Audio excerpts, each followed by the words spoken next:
नमस्कार दोस्तों, आप देख रहे हैं यूपी समाचार। आइए जानते हैं उत्तर प्रदेश की ताजा और बड़ी खबरें। और आप उत्तर प्रदेश के किस जिले से अभी इस वीडियो को देख रहे हैं, कमेंट में जरूर बताइए। आज की पहली खबर, पीएम मोदी ने लाल किले से कर दिया बड़ा ऐलान, अब इस कानून को बदलेगी सरकार। प्रधानमंत्री नरेंद्र मोदी ने 78वें स्वतंत्रता दिवस के मौके पर देश को बड़ा संदेश दिया है। उन्होंने अपने संबोधन में कहा कि अब वक्त आ गया है कि देश को नया समान नागरिक संहिता यूसीसी और एक देश एक चुनाव जैसा तोहफा दिया जाए। अपने संबोधन के दौरान प्रधानमंत्री ने पूरे देश में धर्मनिरपेक्ष नागरिक संहिता सेक्युलर सिविल कोड की वकालत की। बता दें कि यूसीसी या समान नागरिक संहिता बीजेपी के संकल्प पत्र में से एक रहा है। ऐसे में प्रधानमंत्री का लाल किले से इस मुद्दे पर बोलना इस बात का संकेत दे रहा है कि बीजेपी अपनी संकल्प पत्र का एक और बड़ा वादा पूरा करने जा रही है।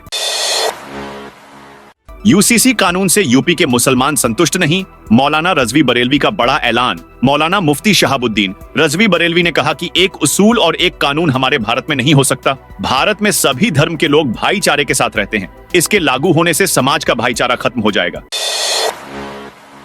स्वतंत्रता दिवस पर सीएम योगी ने किया ऐलान, बड़ा ऐलान। यूपी विधान भवन में 78वें स्वतंत्रता दिवस पर सीएम योगी आदित्यनाथ ने तिरंगा फहराया। इसके बाद उन्होंने प्रदेश के 10 लाख युवाओं को रोजगार से जोड़ने का ऐलान किया। सीएम योगी आदित्यनाथ ने कहा कि मुख्यमंत्री युवा उद्यमी विकास अभियान के तहत युवाओं को अगले कुछ वर्षों में जॉब के लिए रेडी किया जाएगा। उन्होंने मंच से घोषणा की कि 10 लाख युवाओं को रोजगार से जोड़ा जाएगा।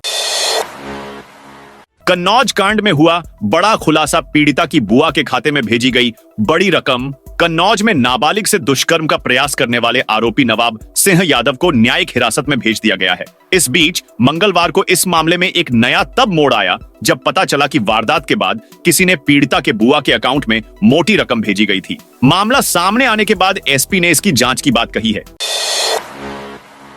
कानपुर में मेट्रो टनल पर बना मकान गिरने के बाद डीएम का एक्शन। यूपी के कानपुर में मेट्रो सुरंग पर बना मकान ढहने के बाद डीएम एक्शन में आ गए हैं। उन्होंने नगर आयुक्त को टनल क्षेत्र में आने वाले मकानों को चिन्हित कर खाली कराने और सभी परिवारों को उचित जगह ठहराने का आदेश दिया है। इसका खर्च मेट्रो प्रशासन ही उठाएगा।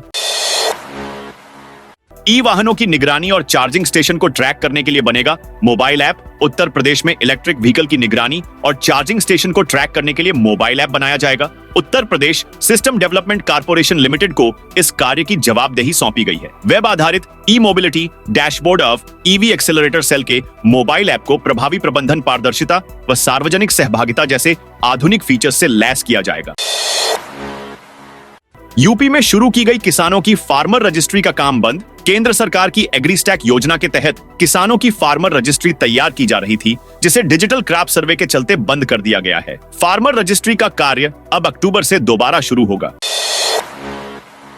प्रदेश में 5 जुलाई से फार्मर रजिस्ट्री तैयार करने का काम शुरू किया गया था। यूपी सहित देश के ग्रामीण बैंकों के पेंशनरों के लिए अच्छी खबर है। उन्हें दीपावली से पहले बड़ा गिफ्ट मिलने जा रहा है। इन ग्रामीण बैंक कर्मियों को अब 1 नवंबर 1993 से पेंशन व कंप्यूटर इंक्रीमेंट मिलेगा। सुप्रीम कोर्ट ने वित्त मंत्रालय द्वारा दाखिल शपथ पत्र के बाद आदेश दिए हैं कि ग्रामीण बैंकों के रिटायर कर्मचारियों को पेंशन व कंप्यूटर इंक्रीमेंट का एरियर 18 अक्टूबर से पहले दिया जाए। सिपाही सीधी भर्ती की दोबारा आयोजित होने वाली परीक्षा के लिए भर्ती बोर्ड की वेबसाइट पर आज शाम 5 बजे अभ्यर्थियों को आवंटित होने वाले जिलों की सूचना जारी होगी। जल्द ही अभ्यर्थियों को एडमिट कार्ड भी जारी कर दिया जाएगा। सिपाही भर्ती की दोबारा परीक्षा आगामी 23, 24, 25, 30 और 31 अगस्त को 67 जिलों के 1174 केंद्रों पर आयोजित की जाएगी। प्रयागराज से 148 अतिरिक्त ट्रिप लगाएंगी बसें। उत्तर प्रदेश के मुख्यमंत्री योगी आदित्यनाथ ने रक्षाबंधन पर प्रदेश की सभी बहनों को तोहफा दिया है। 19 व 20 अगस्त को सभी महिलाएं मुफ्त बस यात्रा कर सकेंगी। इसको लेकर शासन ने सभी क्षेत्रीय प्रबंधकों, सहायक क्षेत्रीय प्रबंधकों और सेवा प्रबंधकों को दिशा निर्देश जारी कर दिया है। इसके साथ ही अधिक कार्य करने वाले चालकों व परिचालकों को प्रोत्साहन राशि दी जाएगी। यूपी के मुख्यमंत्री योगी आदित्यनाथ ने 78वें स्वाधीनता दिवस पर एक साथ 2 रिकॉर्ड अपने नाम किया है। विधान भवन के समक्ष 8वीं बार ध्वजारोहण करने वाले पहले मुख्यमंत्री बन गए हैं। इसके साथ ही स्वतंत्रता प्राप्ति के बाद लगातार सबसे लंबी अवधि तक मुख्यमंत्री रहने का रिकॉर्ड भी उनके नाम दर्ज हो गया है। रक्षाबंधन पर यूपी परिवहन का तोहफा। इलेक्ट्रिक बसों का घटा किराया, रक्षाबंधन पर यूपी परिवहन तोहफा देने जा रहा है। बरेली से चलने वाली रोडवेज की बसें बढ़ा दी गई हैं। यूपी के कई शहरों के लिए 600 से ज्यादा बसें बढ़ाई गई हैं। वहीं अलीगढ़ में इलेक्ट्रिक बसों का किराया घटाया जा रहा है। राखी पर महिलाओं को मुफ्त सफर भी करवाया जाएगा। यूपी में एक ही आईडी से जारी हुए अलग अलग राज्यों के 800 से अधिक बर्थ सर्टिफिकेट। यूपी के हाथरस के एक गांव में नागरिक पंजीकरण प्रणाली पोर्टल पर एक ही यूजर आईडी का इस्तेमाल करके 2 साल से भी कम समय में देश के कई राज्यों में 814 व्यक्तियों के जन्म प्रमाण पत्र जारी किए जाने का मामला सामने आया है। मामले की जांच शुरू कर दी गई है।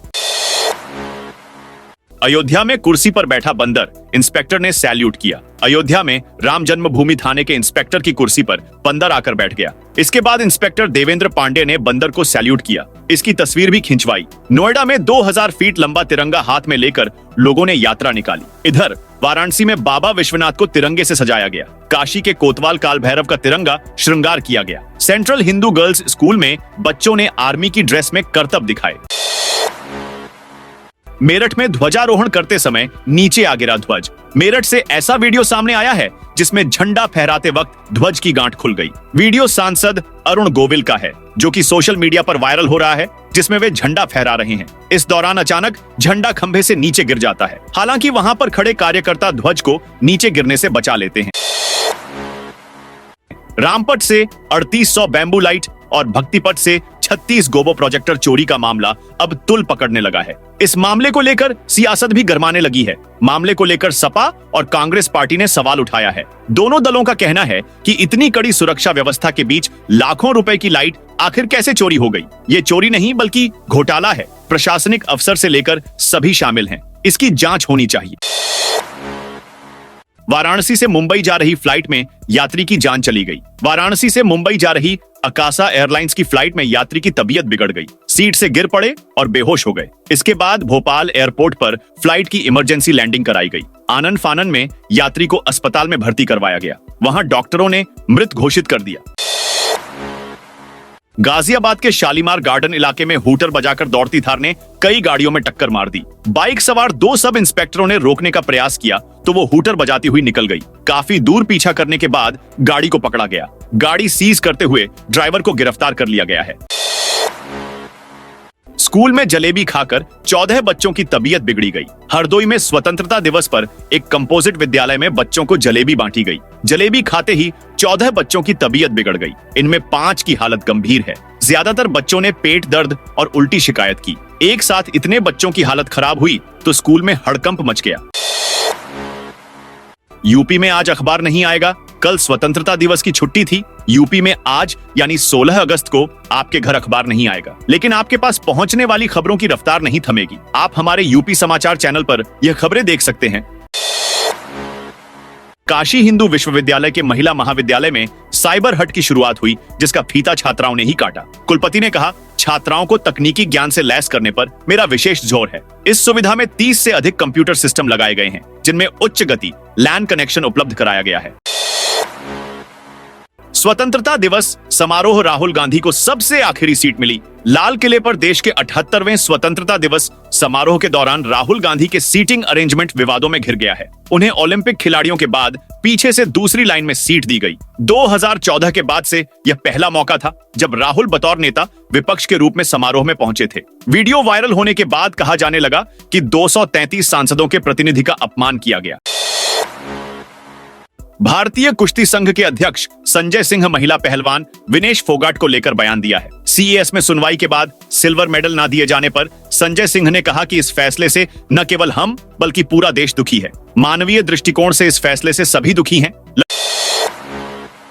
लड्डू खाने से महिला जज की बिगड़ी तबीयत। उत्तर प्रदेश की राजधानी लखनऊ से बड़ी खबर आई है। यहां खराब लड्डू खाने से एडिशनल डिस्ट्रिक्ट जज की तबीयत खराब हो गई। वह कोर्ट के रेस्ट रूम में बेहोश हो गई, जिसके बाद आनन फानन में महिला जज को स्टाफ ने हॉस्पिटल में भर्ती कराया।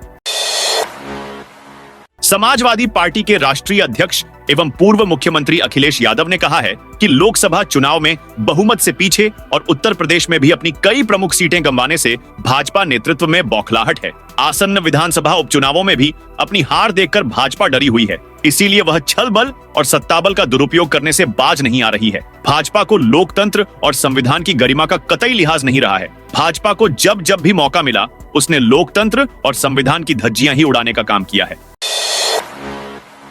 नोएडा पुलिस ने फर्जी कॉल सेंटर का खुलासा किया है। ये गिरोह कई नामी ई कॉमर्स साइट के नाम पर फर्जी सर्टिफिकेट तैयार कर कस्टमर के साथ ठगी कर रहा था। मामले में पुलिस ने 16 लड़के और 5 लड़कियों को गिरफ्तार किया है। सभी के खिलाफ मामला दर्ज कर आगे की कार्रवाई की जा रही है। बता दें कि आरोपी पिछले 2.5 साल से किराए की बिल्डिंग से गिरोह को चला रहे थे। शातिरों ने अब तक 1000 लोगों से 1 करोड़ रुपए से अधिक की ठगी की है। पुलिस ने आरोपियों के पास से 12 desktop, 12 laptop, 12 keyboard, 12 mouse, 6 CPU, tab, 28 mobile बरामद किया है। यात्रियों के सुरक्षा के खातिर सीएम के फरमान के 20 घंटे के भीतर लखनऊ में 35 बिना परमिट बसें और बिना फिटनेस के करीब 50 वाहन पकड़े गए। सभी वाहन रोडवेज के आमौसी स्थिति कार्यशाला में बंद कराए गए। आरटीओ के अधिकारियों का दावा है कि फोर्स की कमी से व्यापक अभियान नहीं चला पा रहे थे। पुलिस का सहयोग मिला है तो व्यापक कार्रवाई की गई है। यह लगातार अभियान जारी रहेगा।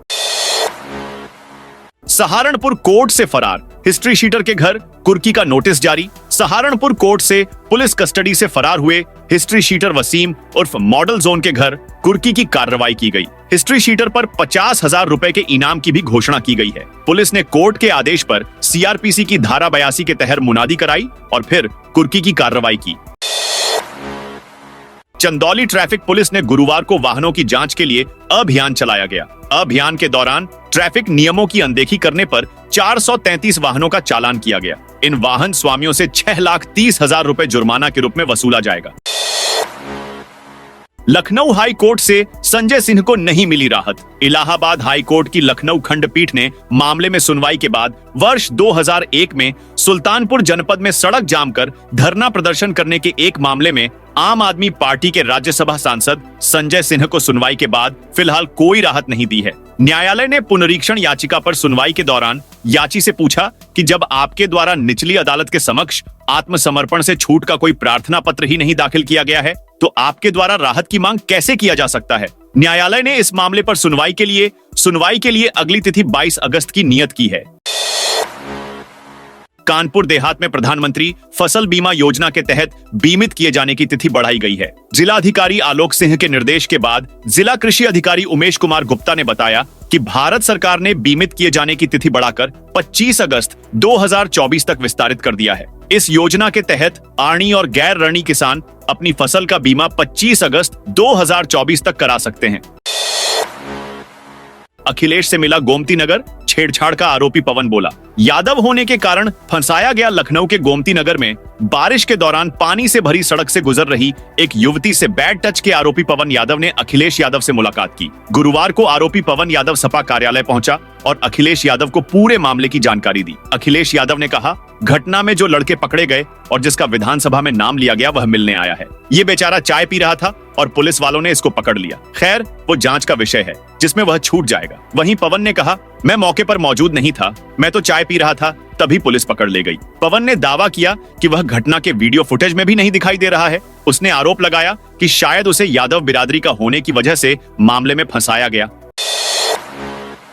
विनेश फोगाट मेडल न मिलने पर इमोशनल हुई, सोशल मीडिया पर रोते हुए फोटो डाली। पेरिस ओलंपिक में 100 ग्राम वजन से चूकी हरियाणा की रेसलर विनेश फोगाट ने पहली प्रतिक्रिया दी है। विनेश फोगाट ने सोशल मीडिया पर अपनी रोते हुए फोटो शेयर की है। इंस्टाग्राम पर पोस्ट फोटो में विनेश फोगाट ने फोटो के बैकग्राउंड में पंजाबी सिंगर बी प्राक का रब्बा वे गाना लगाया है।